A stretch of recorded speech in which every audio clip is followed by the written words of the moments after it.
I am now very pleased to introduce Ohad Hemo. Ohad Hemo is the Palestinian and Arab Affairs correspondent expert of Israeli Channel 12 News. He has been covering the Arab world, specifically Palestinians, but generally the Arab world and the Israeli Palestinian conflict for over 20 years. He is the author of a book in Hebrew called Pnei HaShetach, roughly translated in English to The Lay of the Land, about the Palestinians in Judea and Samaria, and he is also a recipient of the most prestigious awards for journalists in Israel, the Sokolov Award. Ohad has been keeping close tabs on the unfolding situation with Hezbollah, Hamas, and other terrorists, and I think he is very well suited to answer our questions. I'm happy that he agreed to be on FDD's morning brief. Welcome, Ohad. Thank you very much, Jonathan. Good morning, America. Good evening, Israel. Hi. Shalom, Ohad. And I'll just tell everybody that when I thought who I would want to invite to this episode of the FTD's Morning Brief, you came to mind because a few months ago I finished reading the book. And when I asked myself who would best be suited to actually tell the story and actually give an or track the sense or the pulse of Palestinian society, your name came to mind first, and I'm very happy that we're on here together. Thank you Let's very much. start with the most burning question that everybody has, and I would be very interested in hearing your take on it. Do you think that Muhammad Deif is indeed dead? If he is dead, and let's hope he is, what would that mean for Hamas in Gaza? Yes, first and foremost, thank you very much for everything, Jonathan. I'm very happy, honored, pleased to be here today talking to you, sharing a little bit of my knowledge, experience in the Palestinian arena. Mentioning Muhammad Deif, definitely one of the most, maybe the most important person in Hamas in Gaza Strip, and Hamas is keeping a fog around around its fate. We don't really know what happens there.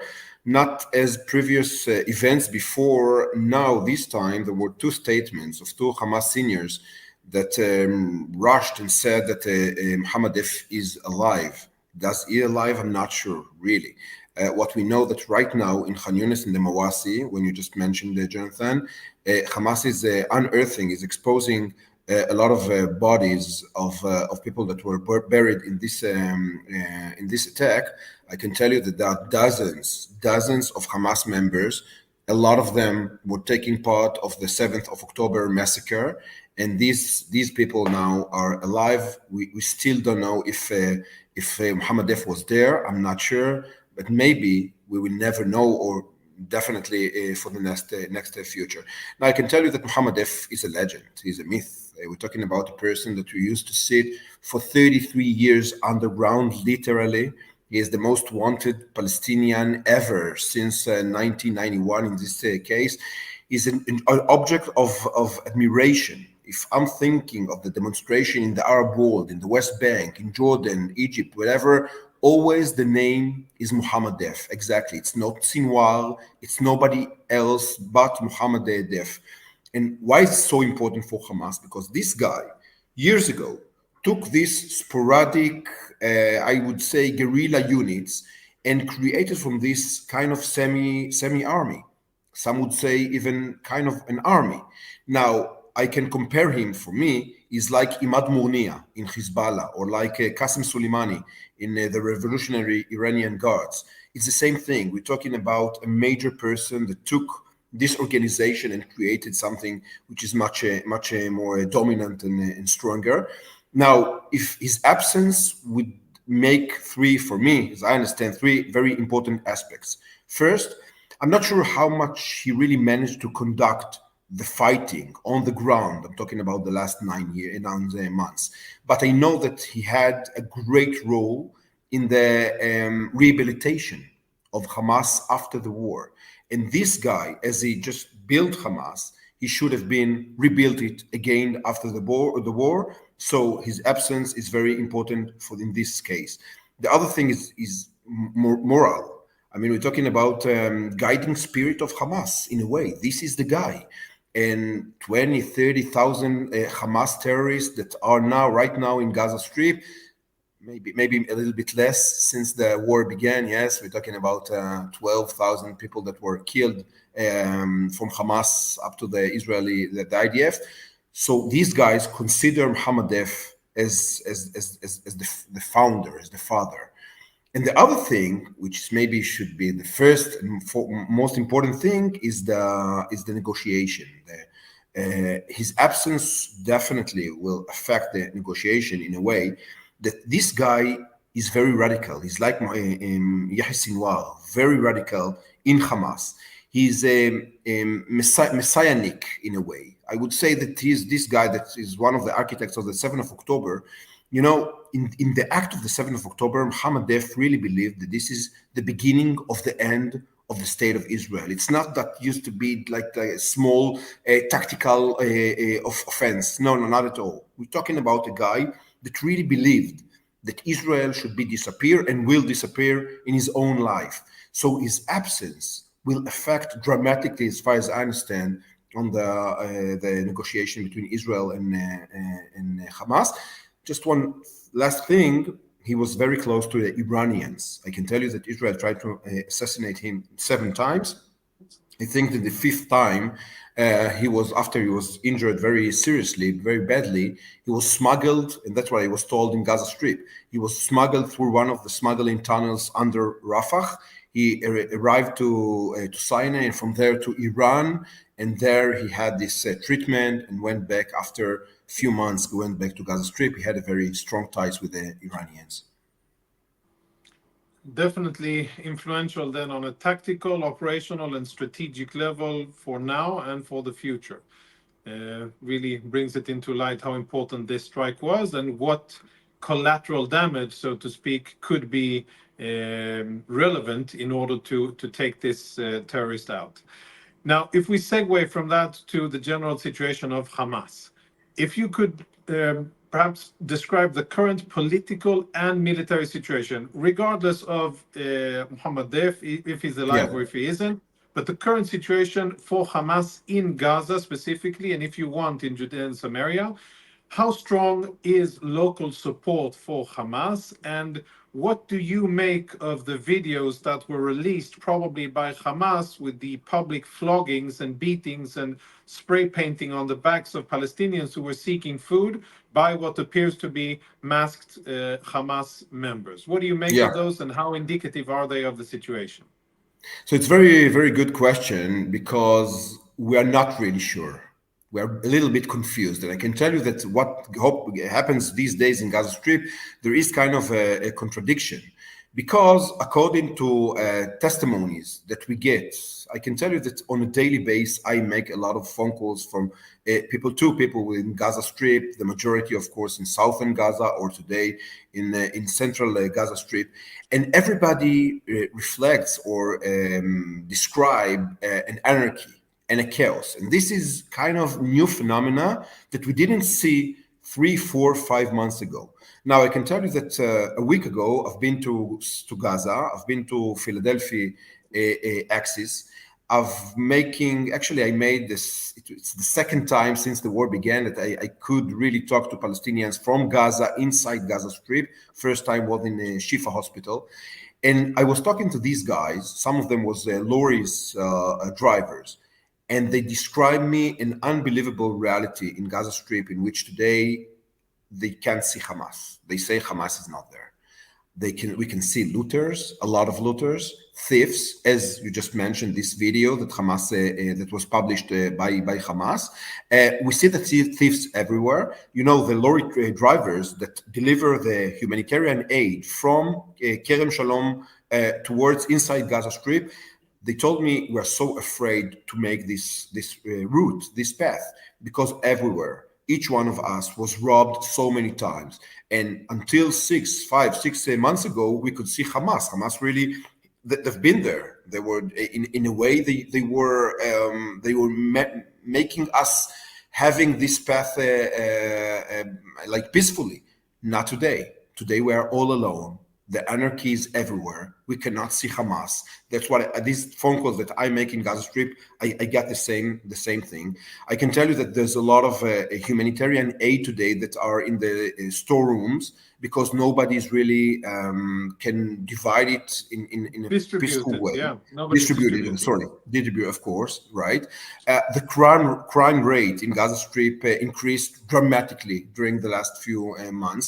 I can tell you that people are cursing Hamas publicly. It's something that until few months ago you would have almost died if you made it, and today you can find it in the videos almost everywhere. For me, it a little bit, in a way, reminds Iraq and what happened in Iraq after the American invasion there. On the other hand, and this is quite interesting, Hamas is there. They're not. They didn't disappear. They are there. They became part of the population, mainly in central Gaza Strip. These people really have today. They make a war of survival. What they want is to survive. I can tell you that Hamas, for instance, there's a big combat units of Hamas that was not being part of the war until today, because what Hamas is doing is keeping them to the day after the war. They want these guys to take over Gaza again. So I can tell you that we're talking about some hundreds, very like Nukhba members of Hamas that until today they didn't find any IDF, they didn't fight the IDF, nothing. They're just waiting, sitting and waiting, because one of the most important things for Hamas, exactly, is to take over Gaza again. Are they popular? I can say that the majority of the people in Gaza Strip are against Hamas. And this is something that made me very frustrated, because when I talk to people in Gaza, when I make even footage with people, I raise my camera, I hear people that are really against Hamas. I'm not sure if the world really understands what's going on inside the sentiment of the annual average people in Gaza Strip. What's the problem? The problem is that there isn't any alternative. I can tell you that today, for instance, Hamas is recruiting, some would say thousands, some would say hundreds of new members. My sources in Gaza tells me that they see 14, 15 years old Palestinian children with AK-47 or RPGs that were recruited by Hamas just lately. They're not Hamas members, but they're being recruited by Hamas. Why? Because they want food, because they want supply, because the only people that their families are sending them. Yeah, their families are sending them. They're doing by themselves, voluntarily, whatever. But anyway, these are, I mean, the only address today, until today, in Gaza Strip is Hamas, and this is one of the most problematic things that happens. One last thing about this, I can tell you that there was an attempt, very not successful attempt, combined by Israel and by the PA, the Palestinian Authority, to create a new reality in Gaza Strip. We're not really mentioning this, but in northern Gaza Strip, there was an attempt of the IDF on the one side and the PA, the Palestinian Authority, on the other side, that had this cooperation to create a new reality without Hamas, and they failed. They failed because Hamas is very strong until today, as far as I understand, in Gaza Strip. Yeah, that's definitely something that is underreported and underthought of. Specifically, the last part, which I think is worth speaking about more. We are short of time, so we have time for one question. I have many more questions, and I think that our viewers would benefit a lot from it, but we are limited in terms of time. You mentioned Philadelphia and the Rafah corridor, the strategic asset of Gaza, the way in and out of everything illegal.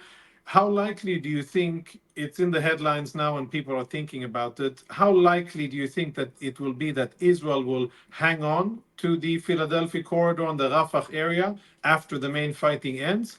And what do you think that the reasons or the pros and cons would be for such a thing to happen?